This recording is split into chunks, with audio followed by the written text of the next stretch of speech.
Sa tingin nyo, magkano ang binabayad ng owner ng barko sa pagtatapon ng basura or garbage disposal sa shore facilities o sa pamamagitan ng garbage boat?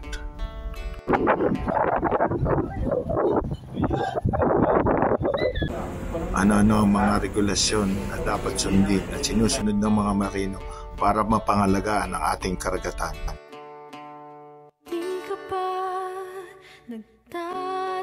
Sa lupa man o sa karagatan, advokasya na natin ang pagmamahal natin sa ating inang kalikasan. Di mo pa napapansin, kalikasan ay nagagalit na rin. Sabi ko nga no! Nandito ba tayo dahil tayo'y buhay lang? But I don't like the food! I don't like the food! I don't like the food! O nandito tayo, hindi lamang upang manatiling buhay, kundi upang mabuhay ng may kasaysayan. Ako may-ari na kumpay na to! Palasukin mo ako! Ang kulit mo! Kailangan pa bang mawala lahat ng mahalaga upang makita natin ang malaking pagkakaiba? Sa tulong ng ating mga kaibigan, kasamahan, nakagawa tayo ng pangalawang independent film tungkol sa pagmamahal sa ating inang kalikasan.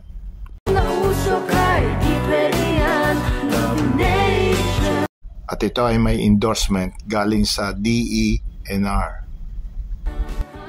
Kasama natin dito sa pelikulang to, bata pa siya noon, si Laika Gairanoud.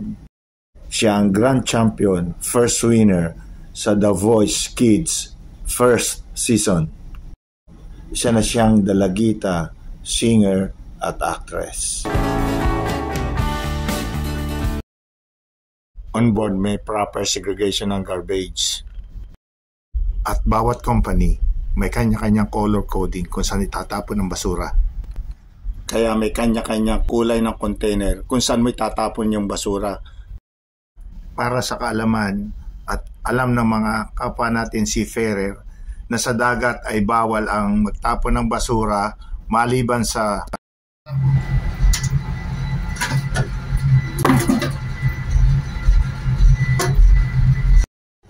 bawal magtapon ng kahit anong basura except sa food waste. Pwede magtapon ng food waste pero between 3 nautical miles to 12 nautical miles. Pero lang, giniling.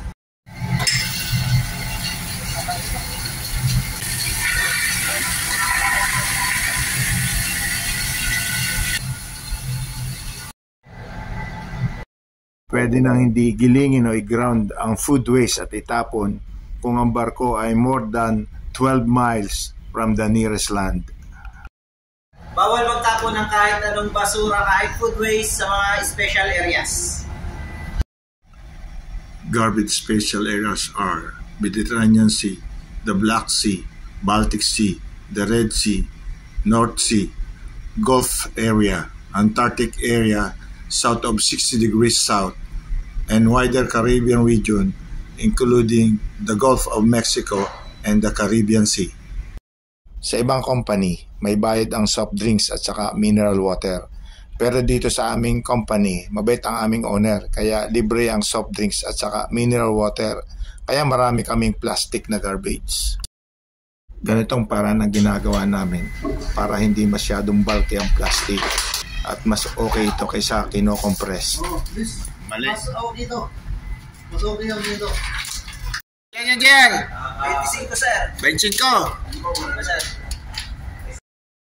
Para sa mga karton at papel, may incinerator ang barko para sunugin ito at maging assets na lang. Karton sa incinerator. Meron tayo.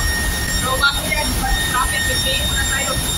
Kapag may club, may improve para hindi tayo ma-injured.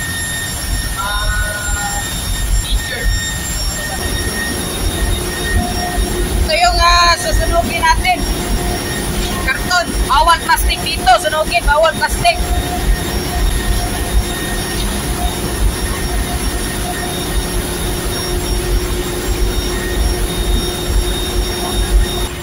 Yan, sabihin niya, nagsindi na yan. Yan,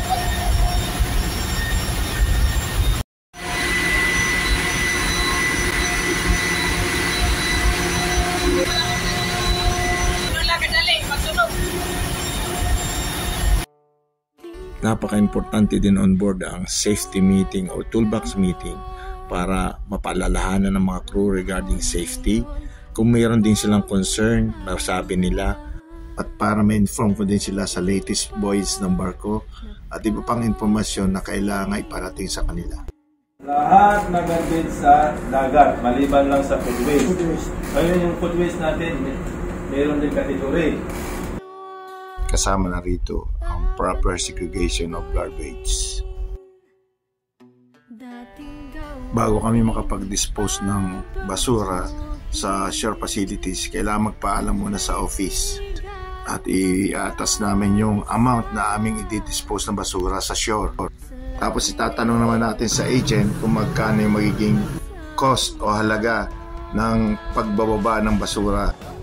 2 months kami hindi nakapag-dispose ng basura, kaya medyo maraming basura.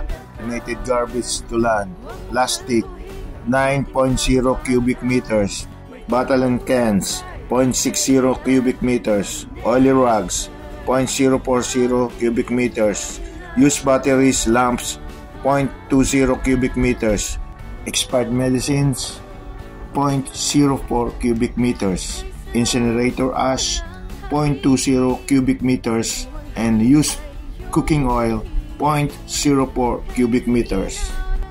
At ang binayaran ng company ay $3,279.90 US dollar. Kung sa peso, sa pera natin ay about 180,000 pesos. Sa tingin niyo, mura ba? Mabebenta pa nga yung plastic sa atin, di ba? Ang importante yung certificates na manggagaling sa kumuha ng garbage at ito ay yung i-record sa garbage record book na nagme-maintain ay ang chief mate na pinipirmahan lagi ng kapitan. Kailangan itong itago, i-keep at i-maintain for a minimum of 2 years. Kung may pagkakamali man sa mga information at iba pang detalye, ito po ay hindi natin sinasadya. Ang gusto lang natin na makapagbigay ng impormasyon at makatulong sa iba. Maraming salamat mga kadimalupig sa inyong suporta at panonood. Ingat po tayong palagi at mabuhay.